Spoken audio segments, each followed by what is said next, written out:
understand that is in projectile motion, this velocity can be broken in two parts. One is u cos theta, which is a component of this velocity along the x-axis, and this u sin theta is component of velocity along the y-axis. Apart from this, acceleration along x-axis is equal to 0 and acceleration along y-axis is g in the downward direction, and in the downward direction we are taking the vectors as negative and in the upward direction positive. Now we are interested in finding what is the maximum height to which this projectile reaches, which has been projected at an angle theta with the horizontal in the upward direction with the velocity u. So we are interested in this maximum height.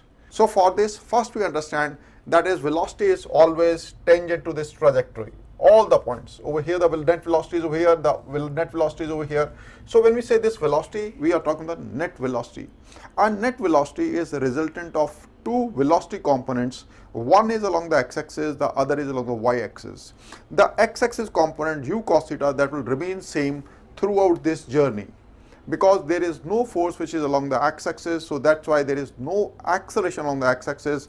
That's why the velocity along the x-axis will not change. As a result, this will remain as u cos theta only. But if we talk about the velocity component along y-axis, we see that is Earth is pulling all the objects towards center with a force equal to mg. As a result, onto this body of mass m which has been projected, there is an acceleration which is introduced purely along the y-axis, and that is g in the downward direction. As a result, this component of velocity will get reduced, and over here it will become equal to 0. Let's say if we talk about this point, when the velocity, net velocity is over here, this component will still remain as u cos theta. Whether we talk about this position or we talk about this position, u cos theta, or we talk about this position, any position we talk about, the component of velocity, any velocity over here, let's say we call it as v1, over here we call it as v2 velocity, and over here let's say we call this net velocity as v3. All the time the horizontal component of these velocity, they will remain as u cos theta only, because there is no acceleration on the x-axis. But what about the y-axis? Right now the component of u sin theta is so big.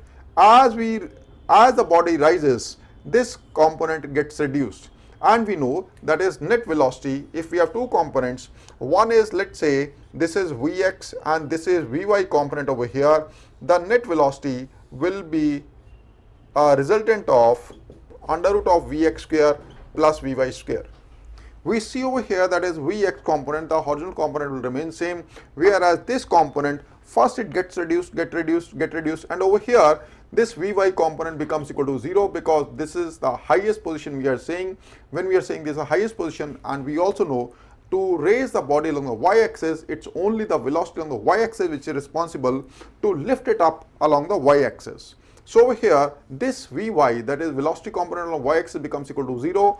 As a result, we have only one velocity, which is u cos theta along the x-axis. Once it reaches its highest position, then after that the vertical velocity is in the downward direction and it keeps on increasing. This keeps on increasing. This component remains same, horizontal component remains same, and this component will keep on increasing, and eventually it strikes the ground at the same level with the same velocity, that is u velocity. So if we have to find what is the maximum height, so for that what we can do is we can consider, let's say, journey from A to C. We are taking this as A, this is B, and this is C, and now we consider journey from the point A to C. So our initial point of observation is A and the final point of observation is C, and we use v square minus u square is equal to 2as. So we use v square minus u square 2as, that is equation of kinematics. Over here what we say is we use it along the y-axis, so that we don't have any confusion about what is happening along y-axis and what is happening along the x-axis.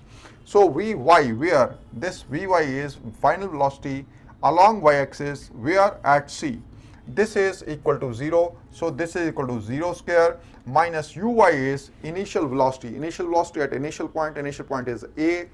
Over here along the y-axis, that is u sin theta is in the upward direction. In the upward direction we are taking it as positive, so it is u sin theta square to ay, acceleration on the y-axis. One is we have to be very clear whether we are talking about the x-axis or along the y-axis. This thing should be very clear. Apart from that, we shall be using sign convention to get the requisite answers. Over here ay is g in the downward direction. In the downward direction we take it as negative, minus g. What is sy from here to here?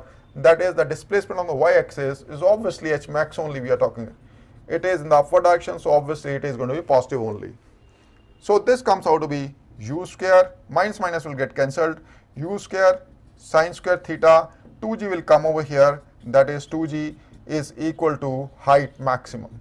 So we get the result of height maximum, that is u square sine square theta upon 2g is the maximum height which is attained by this body which has been projected at angle theta with the x-axis in the upward direction and with the velocity u.